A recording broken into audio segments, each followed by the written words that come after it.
Agora tá ao vivo, acho que apareceu, ó, 3 segundos. Já estamos ao vivo. Tamo no ar. Isso, já estamos ao vivo. Vamos Começou então lá, mais um esperar novo o pessoal debate. entrar aqui.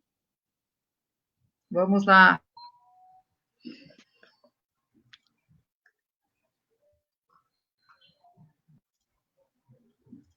Já estamos ao vivo. Compartilhando aqui. Uhum. Tem uma pessoa que já entrou aqui.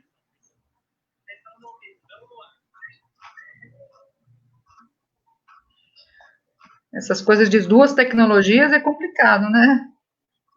Ultimamente tem muita tecnologia envolvida. Muita tecnologia.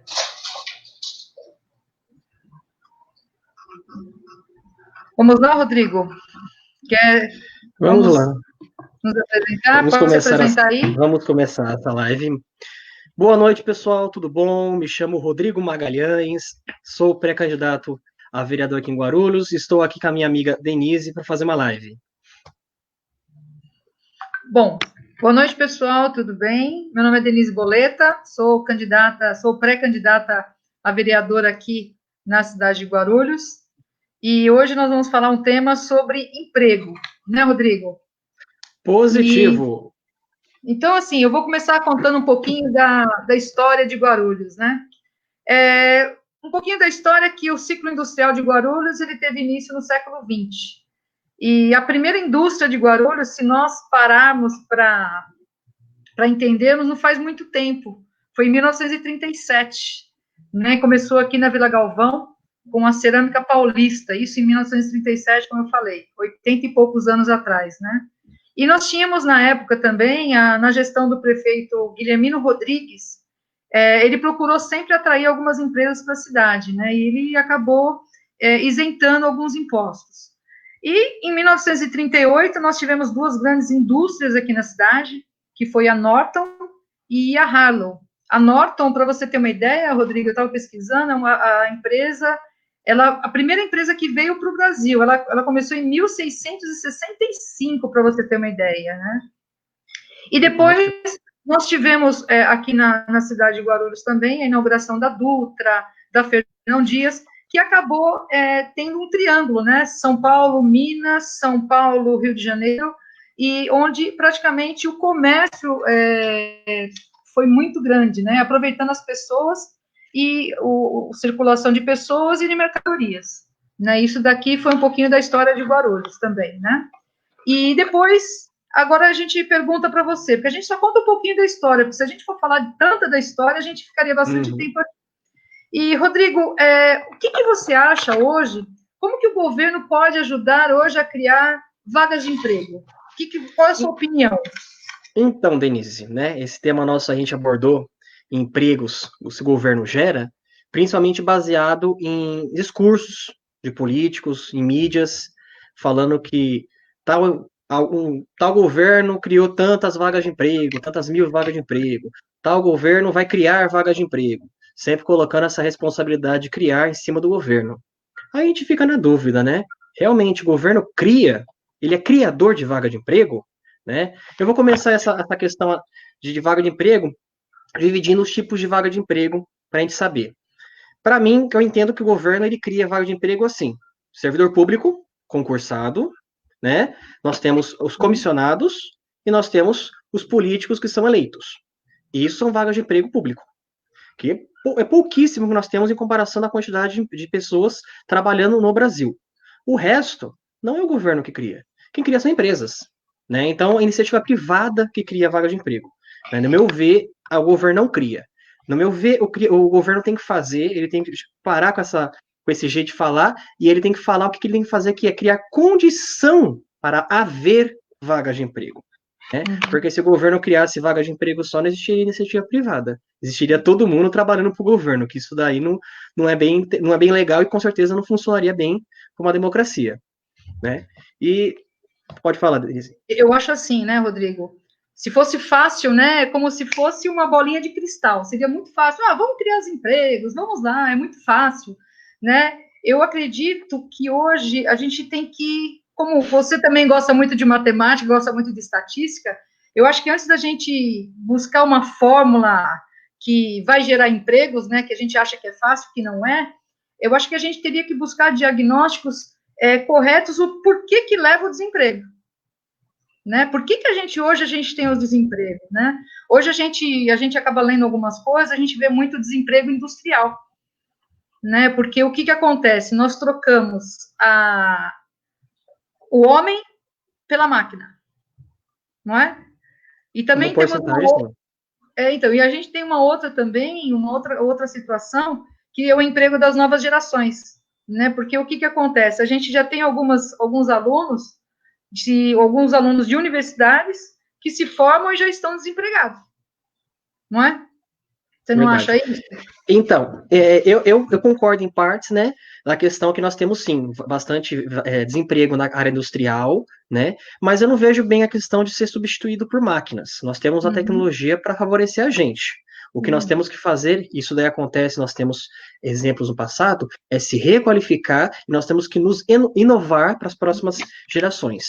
Cada dia uhum, mais nós temos que acordar e nos inovar. Né? Eu exatamente. vejo que as pessoas antigamente trabalhavam como operador, hoje a máquina faz o serviço, né?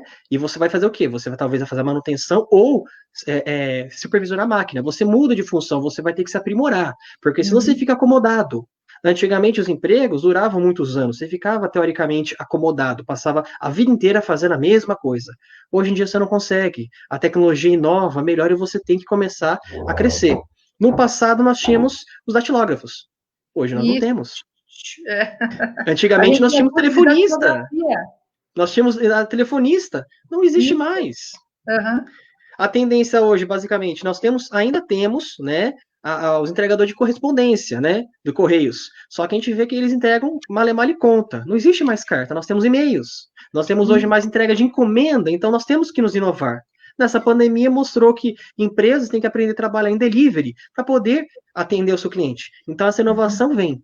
Só que eu vi que a gente teve bastante perda de emprego industrial, principalmente por questões de taxa de juros e muitas empresas abandonaram cidades e foram para o interior, que é mais barato, as condições são melhores. Muitas empresas eu conheço que fizeram isso. Empresas quase centenárias na localidade. Foram Mas, embora por melhores mas condições. seria por quê? Por causa das condições ou isenções de taxas? Lembra da Zona Franca de Manaus também?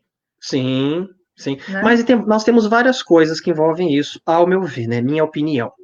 A minha opinião, eu tenho a questão de que o local, a cidade, o território que uma empresa vai se estabelecer, ela tem que ter um local bom, barato, para ela poder fazer a estrutura que ela precisa ter taxas que não sejam abusivas, então os impostos não podem ser abusivos, nós temos que Uhum. ter o que? Estrutura, vias, meios de transportar, ir e vir das mercadorias, e lógico, uma coisa que muitas vezes falta, mão de obra especializada. Então, Uhum. tudo isso engloba na questão da condição para uma empresa estabelecer. E, incrivelmente, tudo isso envolve, sim, essa parte do dedinho do governo para auxiliar e deixar o território agradável para as empresas virem se instalar. E, assim, tudo isso vai precisar das reformas, né, Rodrigo? Com toda certeza. Eu acredito que, assim, uma das reformas muito importantes que a gente escuta direto na internet, a gente vê nas mídias sociais, é a tal da reforma administrativa. Depois que a Uhum. gente conseguiu a reforma da Previdência, todo mundo fala da reforma administrativa. E eu acho muito importante a reforma administrativa. Por quê? O que ela esboça, basicamente? Ela quer enxugar a máquina pública. Ela não quer fazer a máquina pública parar de funcionar. Ela quer fazer ela funcionar eficiente e mais barata, com menos custo. Então, reduzindo burocracias, melhorando licitações, melhorando custos, tirando os cabides de emprego, né? Toda essa questão, incluindo a forma administrativa também, encaixa um pouquinho as ideias de privatizações estatais, tirando essa barganha de cargos, né? Quantas vezes a gente já escutou essa barganha de cargos aí da Petrobras? Sim, Os sim, sim. governantes colocam alguém lá porque é amigo e tudo mais. Isso daí tem custo. Né? Nós É temos o QI, muitas né? pessoas que acabam tendo custo. O que, Quem indica. incrivelmente. Nós sempre tem um, né? Sempre alguém querendo colocar uma pessoa lá só para ter um favorzinho depois, né? Olha, É Rodrigo, incrível. eu sou da geração que meu pai sempre incentivou a gente a ser concursado, né? Então, eu e meu irmão, nós somos concursados, né? Mas eu te falo hoje, se fosse para estar como funcionária pública, eu não gostaria de estar, entendeu? Eu acredito que, infelizmente, hoje o funcionalismo público, ele ficou muito, como que eu posso te dizer? Ele ficou muito... as pessoas hoje não têm uma responsabilidade. Nós temos pessoas responsáveis, entendeu? Mas, infelizmente, não são todos. E o bom funcionário público acaba sofrendo com isso também, né? Eu acredito que na empresa privada nós temos mais experiências, mais valores também, diferente hoje, infelizmente, do funcionalismo público, né? A gente não tem tanto valor. Que você chega num determinado ponto, acabou, né? Você não tem aonde crescer. E numa empresa, não. Numa empresa, você sim, você vai indo etapas por etapas no seu crescimento ali. Então, eu sou da geração que gostava. Então, meu pai sempre incentivava ao funcionalismo público. Hoje, a geração que está aí já é uma geração que não quer ser funcionária pública, né? Então, é uma geração que são raros hoje os jovens que gostariam de praticamente estar no serviço público. O serviço público, eu concordo com você que no passado era uma coisa muito atraente, né? Muitas pessoas realmente queriam entrar, e realmente nós perdemos alguns pontos, como a moralidade, transparência, eficiência dos serviços públicos, né?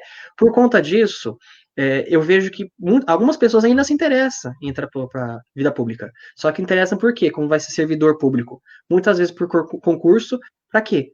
Para estabilidade. O servidor público muitas vezes ganha, em média, pelo que eu andei olhando, 50% a mais do que a empresa privada. Só que nem sempre você vai ter estrutura, nem sempre você vai ter aprendizado, você vai acabar ficando acomodado. E isso daí atrapalha tanto o serviço dele no dia a dia, como o que ele vai prestar para a sociedade. Hoje na educação, o que a gente tem? Professor, coordenador, diretor, supervisor, acabou. Você não tem mais aonde ir além, né? E na educação, eu posso falar que a gente teve muito incentivo, nós tivemos várias opções de fazer cursos, eu tenho praticamente 5 especializações, graças ao governo do estado, entendeu? Ele teve praticamente um secretário de educação que investiu muito no professor, investiu muito no gestor, né? Só que hoje, de novo, né, a gente chega a um patamar, acabou, né? Quando você fala de eficiência, nós temos muitos funcionários públicos eficientes. Concordo. Infelizmente, não são todos, né? Você vê alguns resultados de algumas escolas públicas, eu falo da educação, algumas escolas públicas que têm ótimos resultados, porque você tem uma equipe ali que você consegue ter eficiência, você consegue ter a qualidade, é claro, é muito trabalho, mas você consegue. Concordo. Sempre existe pessoas boas e qualificadas, né? Sim. Eu concordo que muitas coisas são necessárias no serviço público, o servidor público sempre vai precisar em alguns serviços. Porém, hoje, o que nós sofremos, nós estamos muito encharcados. Nós temos pessoas que estão lá só para ganhar. Quantos fantasmas não existem, que já vimos reportagens de pessoas que estão ganhando e nunca nem foi trabalhar? Então, a questão da reforma administrativa, ela vai ver toda essa questão. Sem contar que ela também prevê, né, pelo menos as propostas, dessa questão da estabilidade, de você entrar, não vai sair mais, se vai trabalhar, se não vai, paciência, né, porque tem muitos servidores que são assim, as pessoas de mau caráter, em vez de trabalhar, estão lá só para ganhar e ficar em casa. Por limites, podendo sim perder a estabilidade. A estabilidade é um direito que está sendo revisto nessa questão. Porém, isso daí é um dos pontos, na minha opinião, importante para deixar a questão atrativa. Por que seria importante a reforma administrativa? Porque quando você consegue enxugar a máquina pública, mantendo e melhorando a eficiência dela com menos recurso, você automaticamente gasta menos.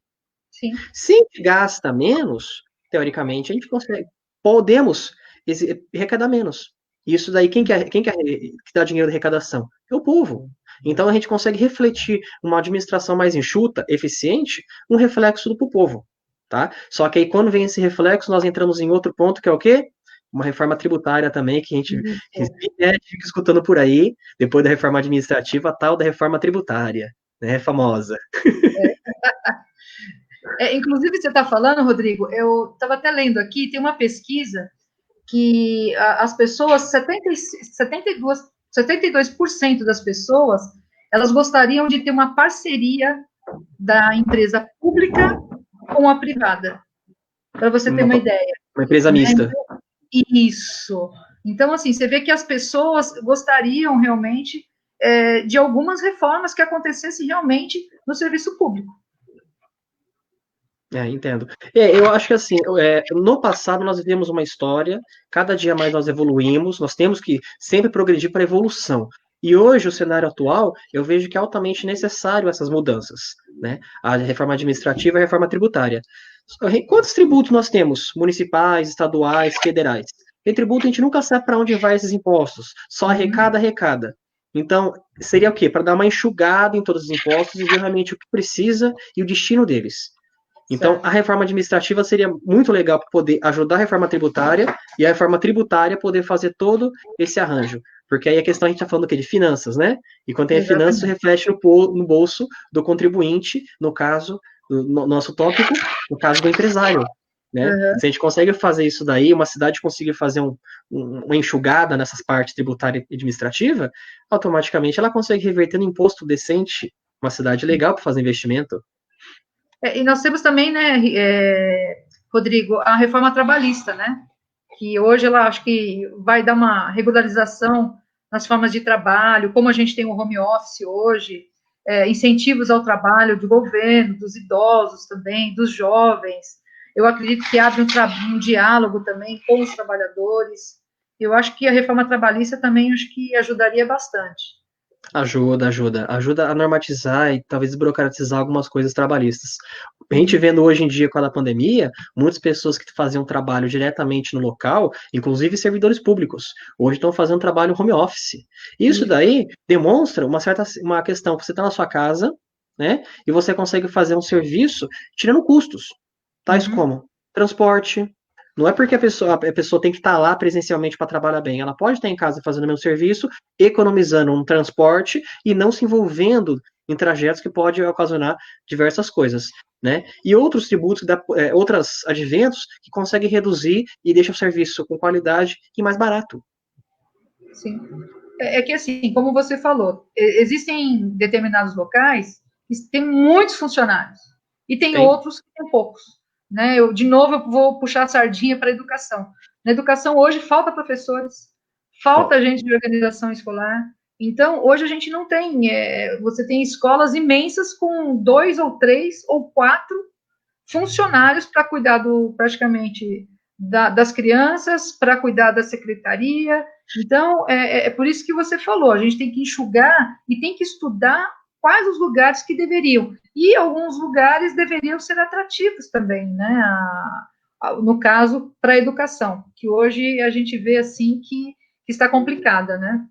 Então, a educação é um ponto forte, ao meu pensar, nessa questão da estruturação da condição de empregos. Né? A gente comentou sobre a reforma administrativa, trabalhista e a tributária. Porém, a educação é importante. Imagine Sim. você sendo uma empresa, você consegue encontrar uma localidade, uma cidade, que ela tem taxas boas, ela tem local para me instalar e montar minha empresa. Vamos pensar na questão da indústria, que é grande. Né? A indústria sempre pensa em grande, vai precisar de muitos funcionários. Aí eu chego lá, me instalo. A cidade ou localidade não tem educação. Eu não tenho mão de obra especializada, no mínimo, para o que eu preciso. Aí complica. Eu não consigo me instalar por falta do quê? De pessoas. Existe empresa, sim, que abre vaga de trabalho e pega pessoas de outros locais. Mas isso tem custo. Uma cidade que consegue ter realmente uma boa educação, fica muito favorável você conseguir ter pessoas para trabalhar e a empresa vir até você. Tanto o ensino normal quanto o ensino mais técnico, né? O ensino um pouco mais especificado. Como eu já havia falado uma vez, eu acredito assim, o ensino médio ele tem que ser profissionalizante. Enquanto eu estava como gestora numa escola pública, a gente tinha uma parceria com um projeto chamado Formare. Então, os alunos eles faziam uma prova e eles praticamente fariam estágio na empresa e estudariam na escola. Então, era uma parceria muito grande. Para você ter uma ideia, Rodrigo, isso foi acho que uns 16 anos atrás. Uma aluna nossa, ela foi contratada para ser estagiária na época para ganhar mais de R$ 900. Isso há 16 anos atrás. Mas o que? Exigia disciplina dos alunos, exigia dedicação dos alunos. Então, deve acontecer o quê? A parceria de empresas com escolas. Porque você ensina hoje o jovem a querer ter uma profissão. Hoje você vê praticamente a evasão do ensino médio, por quê? Porque, de repente, o aluno ele tem que sair para trabalhar. Né? Então, ele fazendo esses estágios, essa parceria com as empresas, ajudaria muito o aluno a trabalhar, a aprender e ter uma profissão. Né? Mas aí nós temos outro ponto aí também. Né? Eu vejo outro ponto que eu tinha na época do meu colégio, né, na época que eu fiz ensino médio, que logo após que eu saí, eu tinha mais ou menos uma direção do que eu queria fazer. Eu sabia que depois da escola eu ia estudar. Agora eu conhecia muitos jovens colegas meus que eles só pensavam assim: eu vou terminar o ensino médio, acabou, o que eu vou fazer? Ficar em casa. A escola mesmo, esse é um ponto que eu acho que é meio complicado, que deveria ser colocado na escola. É ajudar os jovens, principalmente a partir do primeiro ano do ensino médio, a saber o que ele vai ser depois disso. Porque todo cidadão vai ter uma profissão. O cidadão sai da escola para trabalhar, ele vai virar algum profissional futuramente. Aí é mais fácil você ajudar o jovem a saber, a partir do ensino médio, o que ele vai fazer para ele escolher se ele faz o ensino profissionalizante, o ensino técnico, se ele vai fazer faculdade, né? Então consegue direcionar ele mais fácil, porque o jovem nessa idade não está muito pensando nisso. São poucos jovens que pensam nisso. Aí ele sai do colégio, aí os pais falam, já que você se formou, saiu do colégio, você vai começar a trabalhar.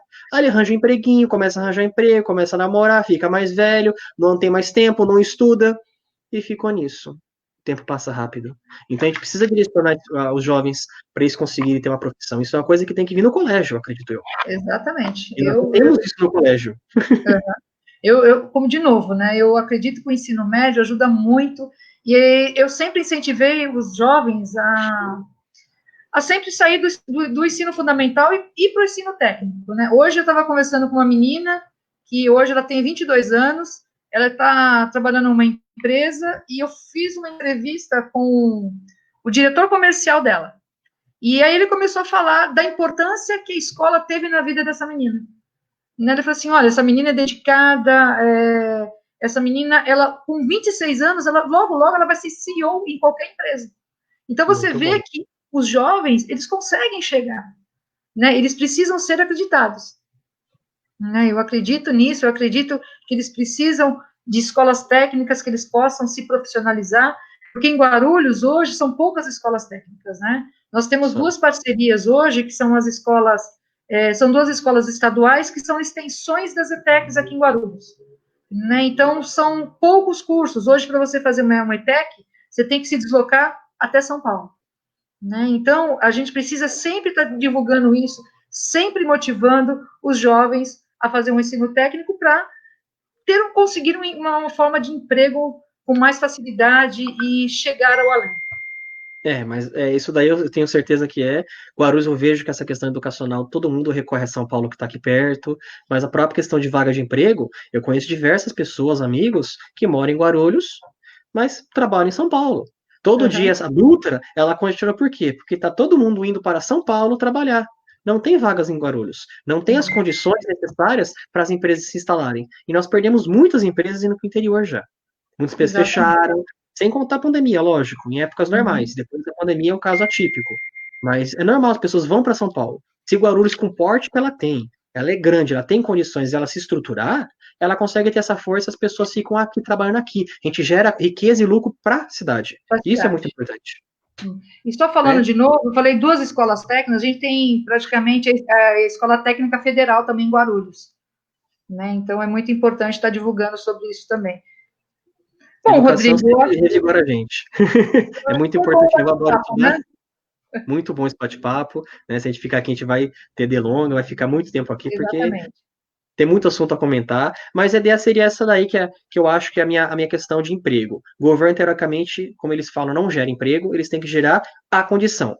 A condição está embasada no quê? Na estrutura da máquina pública, que tem que ser enxugada, uma boa gestão, enxugar os seus custos ajuda, consegue economizar gastos, consegue reverter isso para o contribuinte, deixando com que a cidade atrativa. Educação está totalmente dentro disso, porque nós precisamos ter pessoas qualificadas para trabalhar no segmento da empresa que vem. Senão a empresa tem que começar o quê? Exportar funcionários. Mas também tem uma coisa muito importante, que é a infraestrutura urbana. né? Nós conhecemos Guarulhos aqui, nós temos aqui duas grandes rodovias que entornam Guarulhos, nós temos a Dutra, nós temos a Fernão Dias, a Ayrton Senna está próxima, tem a Dom Pedro que não está muito longe, então nós temos rodovias boas. Porém, uma coisa que eu vejo, a infraestrutura de Guarulhos não é muito boa.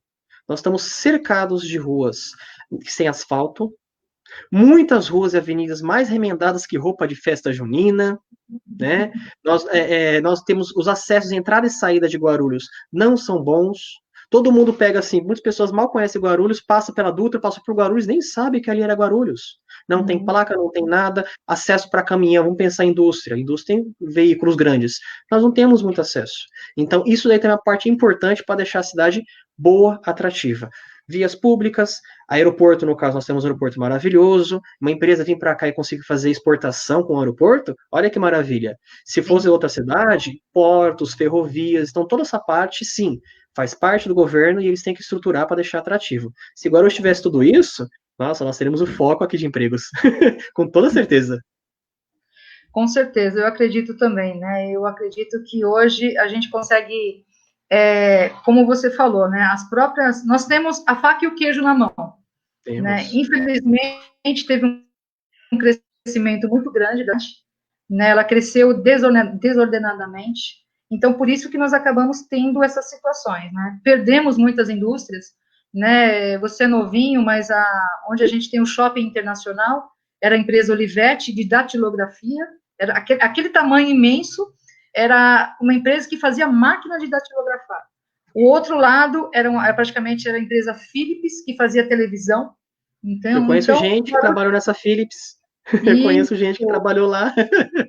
Então, Guarulhos, praticamente, sempre foi uma cidade industrial, né? Infelizmente, acabamos perdendo para outras cidades, como você mesmo disse, né?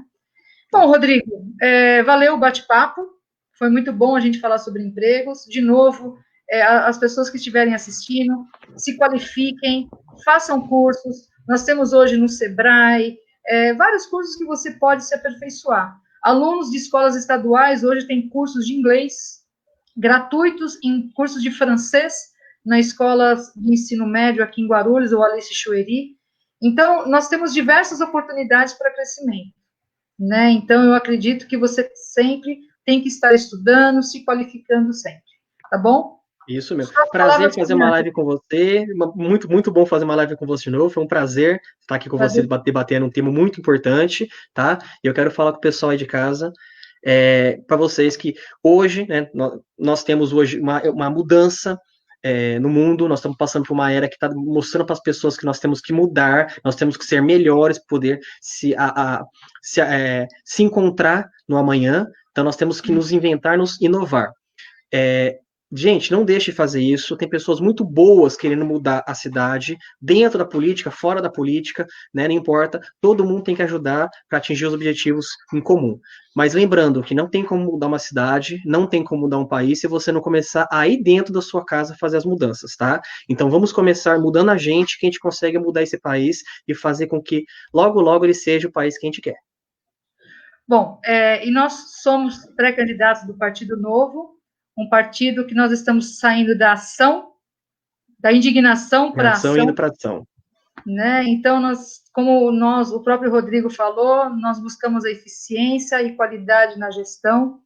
E se você não conhece o Partido Novo, está assistindo essa live, venha conhecer o Partido Novo, tem o link aqui, tem um telefone, você pode entrar em contato pelo WhatsApp. E se você tiver alguma dúvida também, procure seguir alguns deputados. Nós temos deputados federais, nós temos em São Paulo uma vereadora chamada Janaína Lima.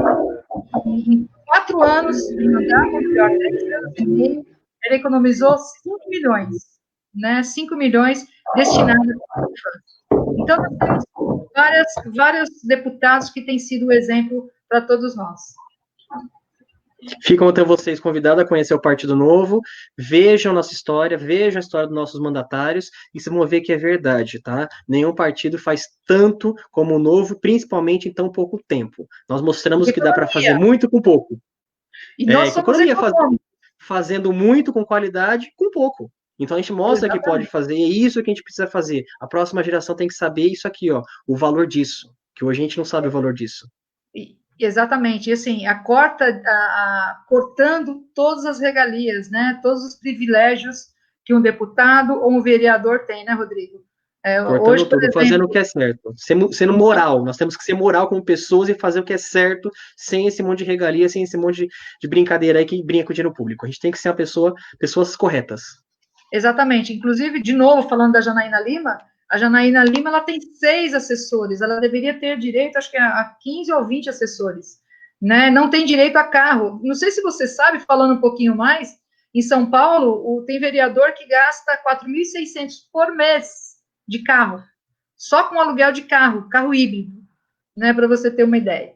Mas aí eu deixo as pessoas ficarem curiosas para buscarem maiores informações sobre os deputados, os vereadores e sobre o Partido Novo de Guarulhos. Gente, obrigado. Uma boa noite para todos. Boa noite, Denise. Até uma Boa próxima. noite. Boa noite, pessoal. Obrigada. E tem um telefone do WhatsApp aí. Qualquer coisa, é só mandar mensagem. Aqui, isso. Aqui em Tchau, cima. tchau, Tchau, pessoal. tchau. Obrigada para todo mundo que estava assistindo na live aí. Tchau, tchau.